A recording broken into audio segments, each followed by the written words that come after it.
This is an interview with Mr. Lee Mosely, who came to Indian Territory in 1900 from Marion County in Alabama. Lee, would you like to reminisce a little for us and give us some of your experiences all these years?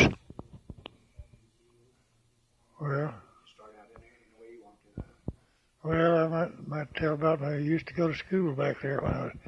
I started, I think, when I was 4 years old. I think they sent me to just to get rid of me, but anyway, I went to school. A little place they call Philadelphia. We came from Alabama, come on a train, and I remember, I think I sat up all the way till we got to Falls Valley. We landed at Falls Valley. A fellow named Baird, Mr. Leif Baird. We went, he lived at Whitebead.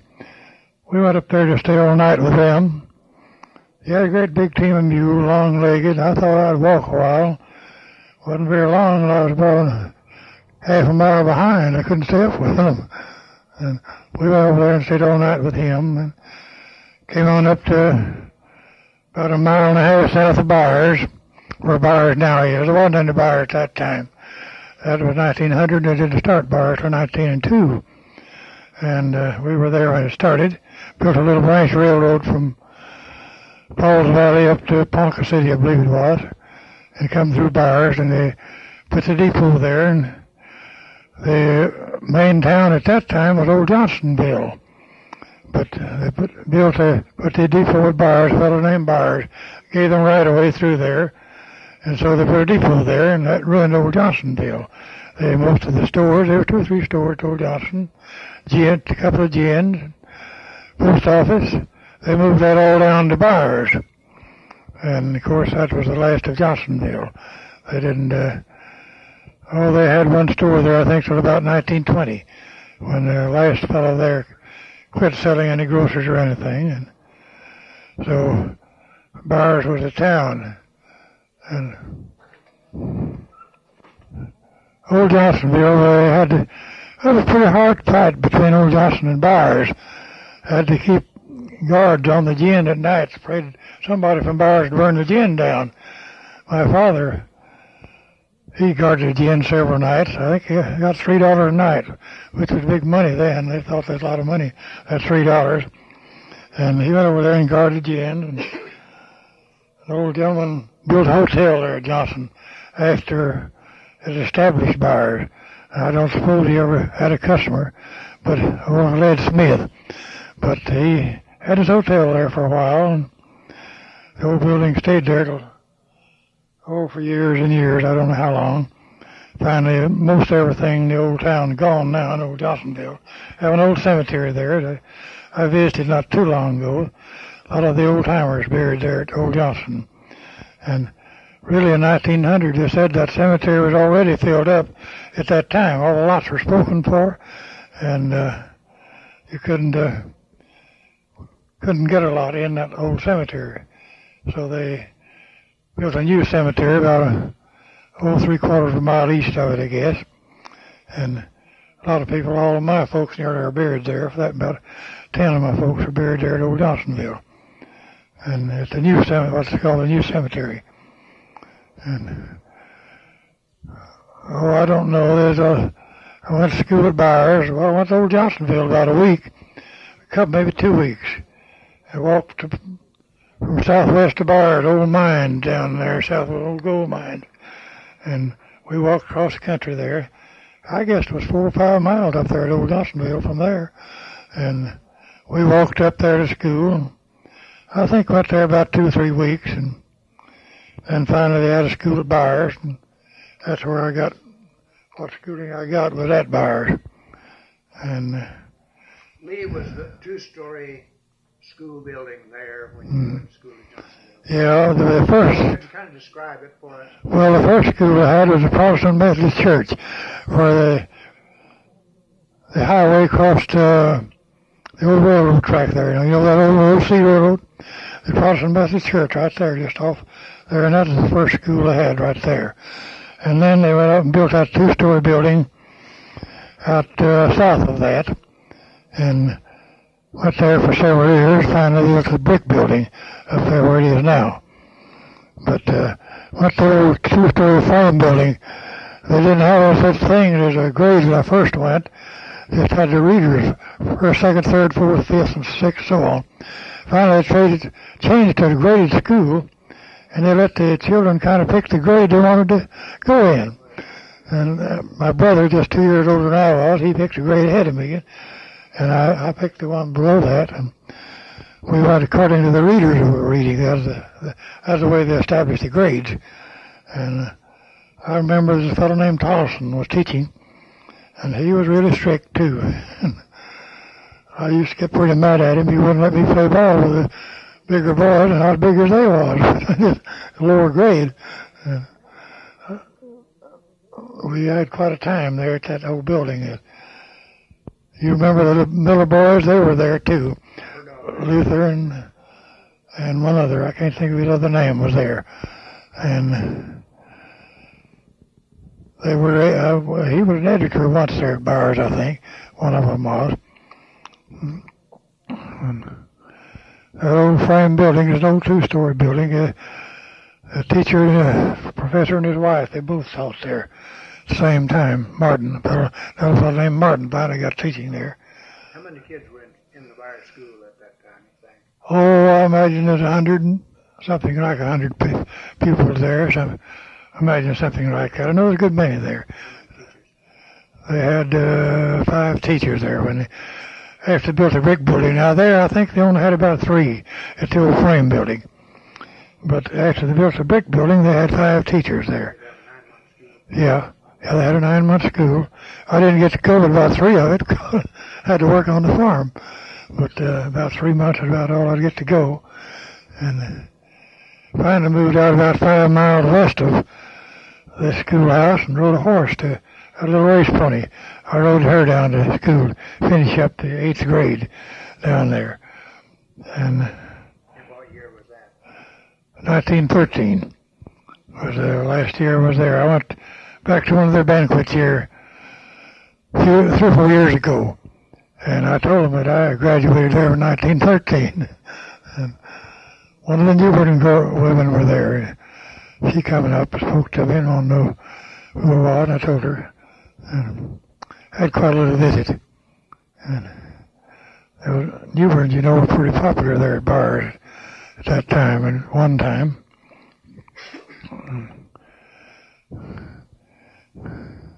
Could you kind of describe the town of Byars at that time? Well, different ones that had stores and gyms yeah. and different things. A fellow named Fisher had a store there, and I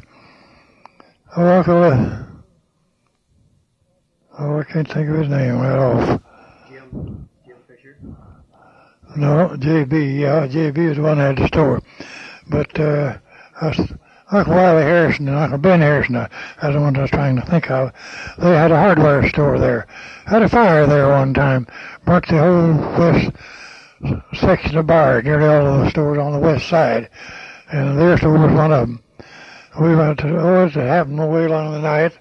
I went down there, and we carried out the stuff out to the square to keep from getting it all burned up. And I remember Uncle Wiley and Uncle Ben was both there. They stayed all night with us in 1901, come from Paul's Valley, and was going to establish a store at Byars after they started Byars, and they did. They had a hardware store there at Byars. And that was when they first came there. Yeah. And Uncle Wiley was a mighty good man. Uncle Ben, he was kind of an atheist. He just didn't believe in the hereafter. However, there's a Methodist preacher there, Peter Smith, and he had donated some money to him once in a while, but he just thought he was a good man, but he still didn't believe in the hereafter. But he did donate a little money to Peter Smith, Methodist preacher there at Byars. Well, back in 1907 and 8, along in there. And come a floods there in 1908, and I think it come about a 22-inch rain, one of the biggest rains I ever. We lived in a little old house down south of Byars, and had an upstairs to it, and water got in the lower section of it and run out the windows. Well, they I had a cousin who lived across the railroad track up on the hill, and he walked up the railroad track and went to Byars. Told him we were down there, and water was running out the windows down there. Well, they got the idea of running out the upstairs windows, and so they had a train at Byars, it was water bound, couldn't go either way, and they sent it down there. The engineer brought the train down there to take us out, and he had to swim to get to the house. But in the meantime, we'd gone out in a wagon ourselves. We met people all the way to Byars, the city marshal and the fellow run the dray and different ones coming down to see about us. But we got out under our own power. We had a wagon and team. But that train come down there, and the engineer had to swim to get to the house. But later on, he got killed, I heard. And it was the only special train ever was run just for our benefit. Didn't get to ride it. It was the Byars Lake. They had a big lake there to get water for their steam engines. And it was down low. They drained it down, put a pipe over the center of the dam, drained it down low, and they was going to rip-rap it. Big rock. And it rained so hard and so much that the water run across that dam from one end to the other. The spillway wasn't big enough to carry it. And it cut a place in the dam right where that pipe was. That pipe fell in, of course. And it's just that big rain. It just started from nothing to build that up. So it finally cut the dam. And What year was that? 1908. Yeah, that was 1908. And we stayed all night. Stayed with a fellow named Byars there at Byars. He was the first county commissioner elected there at Byars. And that second, in the commissioner district number 1, took in Wayne and so on. And before his term was up, he quit. The governor appointed Dad to take his place. My father finished out his term. And Mr. Baird went to Colorado. He come back on a visit time or two after he went out there. And they were mighty good people, those the Bairds.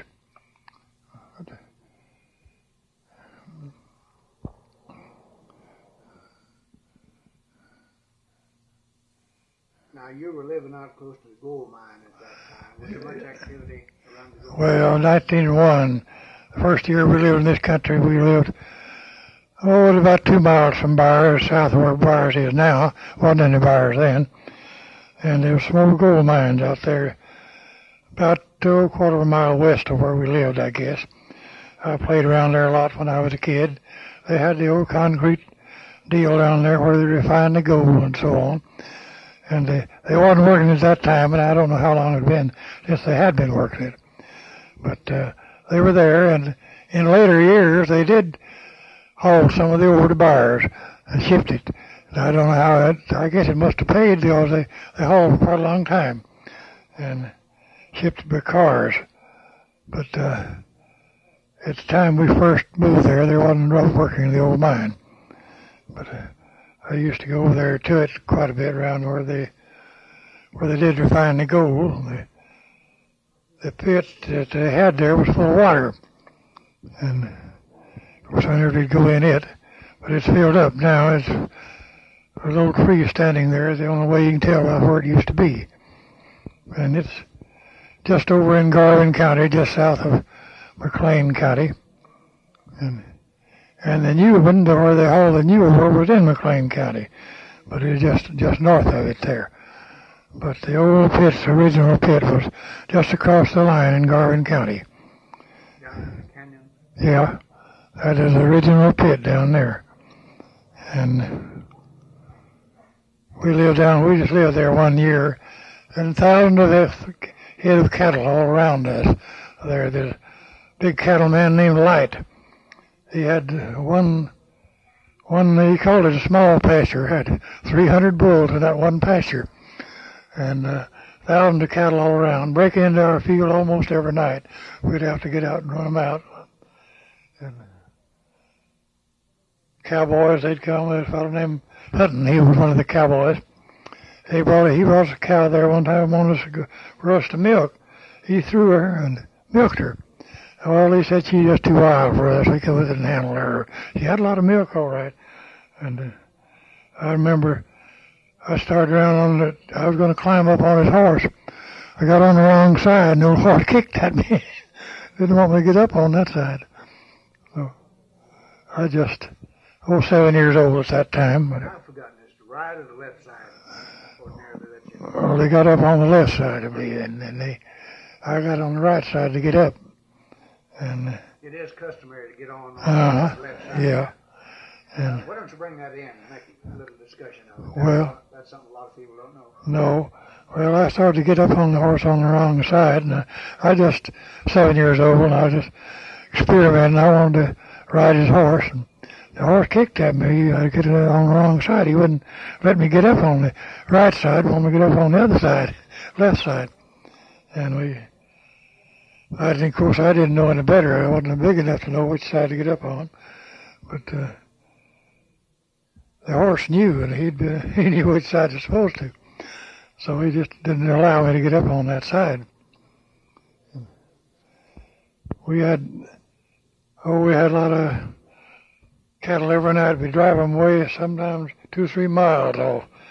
And maybe the next night, same thing again. Cattle get in the field. And we just stayed there the 1 year then. Moved up there closer to Byars. Okay. Well, about 19 and 24, I married and lived about 3/4 of a mile north of Little Schoolhouse. Box Elder was the name of the school building. And me and my dad lived on the same farm, about 3/4 north of Box Elder. And we stayed there for several years. We bought the place right after World War I. And things were high. Farming land had gone out of sight for that day. It wasn't anything like it is now, but it was pretty high for that time. And we had a depression along about 1921. Things went down to nothing. Of course, we finally lost our farm there. And I moved in to south of Rosedale. On a pretty poor place. They couldn't raise anything much on it. And later on moved up around east of Rosedale. And finally southwest of Rosedale on a good farm. Could raise a lot of stuff down there. No, that was on a fellow named Dorcas. He was a retired Methodist preacher, lived in Oklahoma City. And when I moved down there, he told me, Lee says, you know what to farm, what to plant, and I don't. Just plant this, just treat it like your own place. Just plant it anything you want to. And so I did. I lived there for several years. Got to working for the highway department. Wife was sick she had arthritis and down a lot of the time in bed. And so I sold out my farming equipment, had a tractor and some equipment, and moved to a little place northwest of Rosedale, about a little 60 acres there. And we stayed there for several years.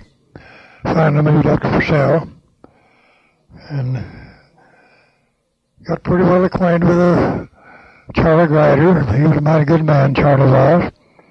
And Roland and Walter Grider. And Custer Mitchell, I knew him. Got acquainted with him there at the store at Byars. He worked in a store at Byars before I got acquainted with Custer. And he finally moved to Purcell, and so did I. And we associated quite a bit with one another here in Purcell. Visited nursing homes here, people that we knew were there. And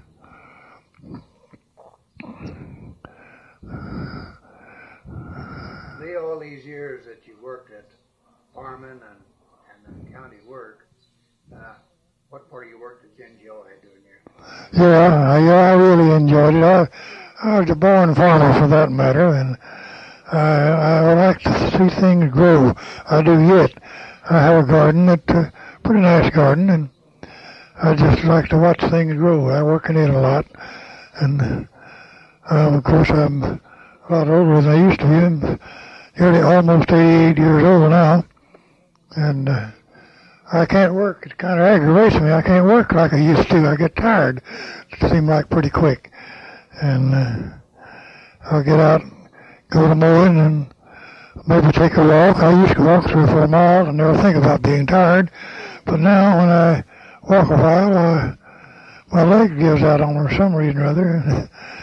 It's not, can't do the things I used to. Did you go in for athletics much when you was a boy, baseball and those things?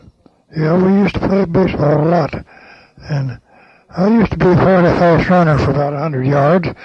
I ran against the high school champion one time, come in second. Of course, it's just me and him running now. But we run pretty close, and next year, Blanton Edgerman run him first, and he beat Blanton, and they knew I could beat Blanton, so they wanted me to run him. And next year, Blanton went off and left that old boy. He trained up for it, Blanton Edgerman, and he was a pretty fast little runner, Blanton was. What team did you play on? Played on the Byars team. We used to have a ball team at Byars, and I played on that. Well, we played our school children. We played Byars businessmen there 2 or 3 times, and I used to pitch some. I had pretty good luck pitching, and I remember the first game we ever played. We played the businessmen. We were quite a bit ahead. One big old man, he got up and knocked one of the longest foul balls I ever saw nearly, and the umpire his foul was 20 feet, and he called it a fair ball. That beat us that time. And that old John Porter, he knocked, I don't know how far he had knocked that ball, but it was a foul, really. And Arizona Stevens, they used to be the editor of this paper there at Byars. He umpired the game. He called it a fair ball, and they beat us. But the next Saturday or Friday, we played them Friday evening, and we beat them pretty bad that time. And so we had it round and round. They used to have a good ball team at Byars. They had Isaac Johnson, Albert Johnson, Willie Johnson. There's 3 Johnsons on the team.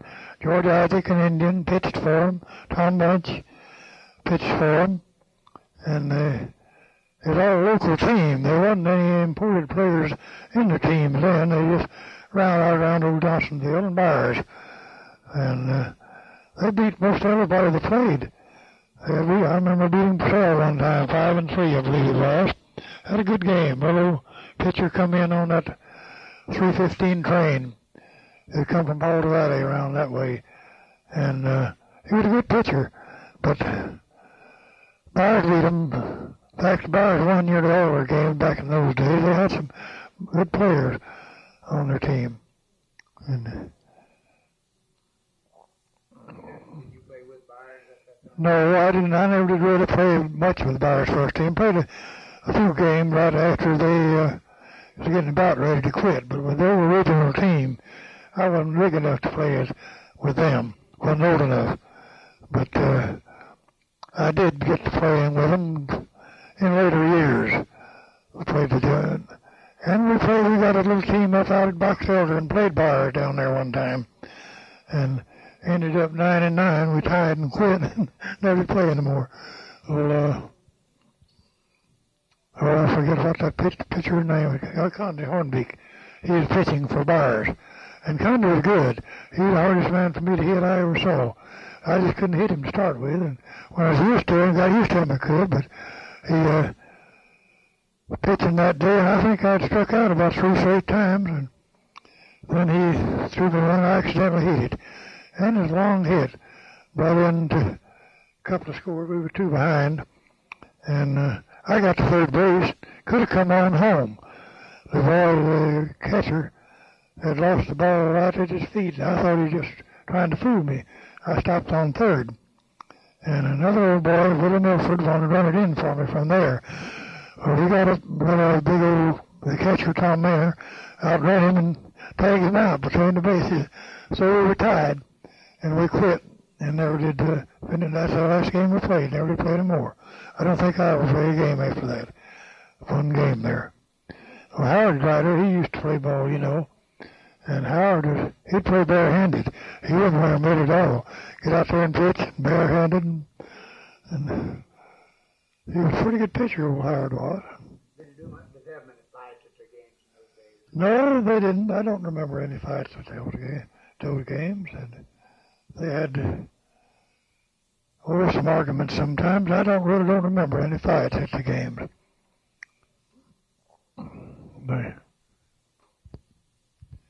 Well, in 1917, when the World War I was on, I had a brother that had volunteered and went in 1st of April, which was just before the war was declared.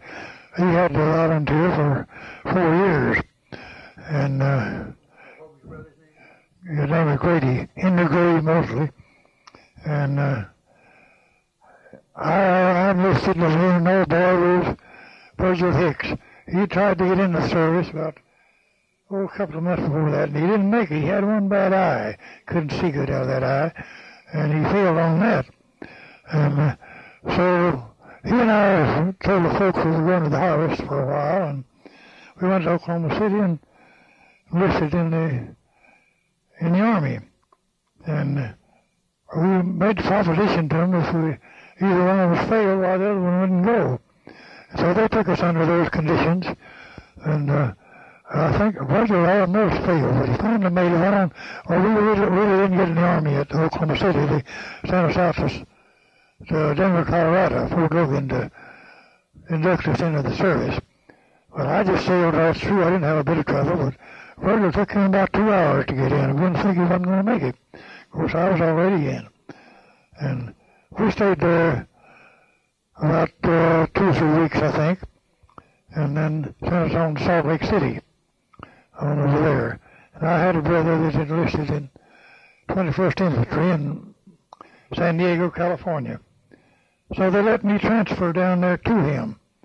And I had to pay my own transportation. I remember very well what it was, $34.35. We were only making $30 a month. So I told the Swede that I was going to have to borrow a little money to make the trip.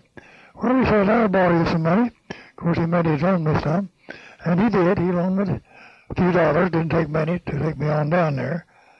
And my brother and I stayed in the 21st Infantry down there at San Diego all the time of World War I and the rest of the war. And we guarded shipyards in Los Angeles, San Pedro, Long Beach, and Wilmington. 3 little towns are close together. Guarded those shipyards during World War I. About 4 months of it up there. And then went back down to Camp Kearney, which was about 14 miles out of San Diego. And really did some hard drilling there.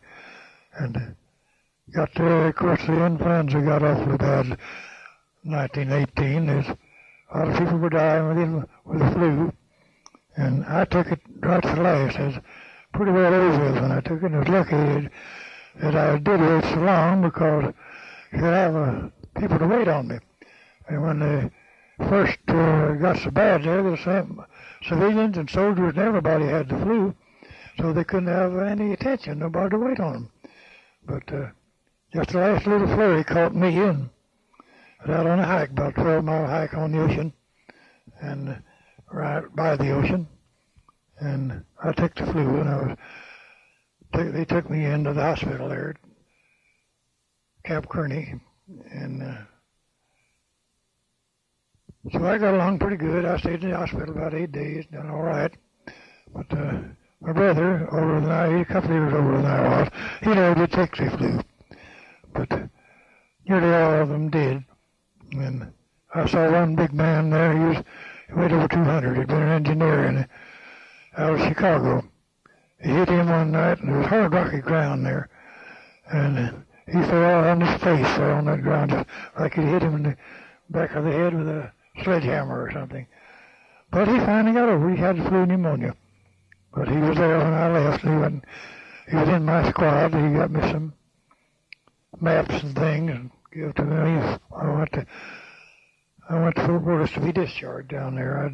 I enlisted to do the rest of the war because I enlisted after war was declared. They let you do that. But if you happened to get in just before, you had to enlist for a certain number of years. Well, later on, my brother, he re-enlisted and went to Fargo, North Dakota on recruiting service. He was riding a three-wheel motorcycle, and he never had driven one much. Going around the corner, instead of turning the gas off, turned it on. The motorcycle turned over on him and killed him. That was 1921. And he was on recruiting service that time at Fargo, North Dakota. I just hadn't been married just a short time. Married a girl up there at Fargo. And when that happened, but we stayed together all the time during World War I. Same outfit, same company there.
When that happened, but we stayed together all the time during World War I. Same outfit, same company there, Company D, United States Infantry.